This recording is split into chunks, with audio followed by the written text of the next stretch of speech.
Camus je napisao, eto da kažem tako, dosta štur tekst i onako, možda na prvo čitanje, da me ne shvatite pogrešno, i nezanimljiv. Ali užasna stvar da danas se takav tekst, pisan jedno užasno vrijeme, 1942. godine, nakon Višijevske Francuske, usred rata, nas toliko i konkretno tiče. Svjedoci smo da se u Evropi i mimo Evrope dešavaju i bratoubilački ratovi i užasne stvari.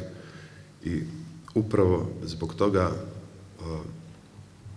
sam se, da kažem, odlučio uopšte da čitam Camusa.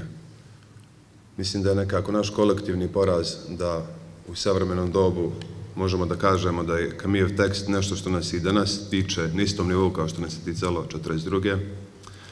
A da bismo došli do, da kažem, vizualizacije, inscenacije, uopšte razmišljali o estetici jednog ovakvog teksta, morali smo da ga odaljimo od sebe i od ovoga što je danas. Zbog toga je tekst Camusov u našoj zajedničkoj inscenaciji svih nas smješten u jedan metaprostor za koji se ne zna su to 3 vagona ili su 3 ćelije ili su 3 sobe ili su šta god.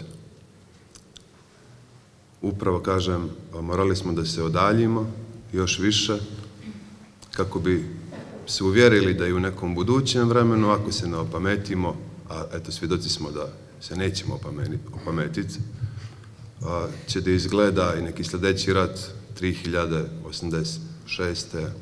ili tome slično.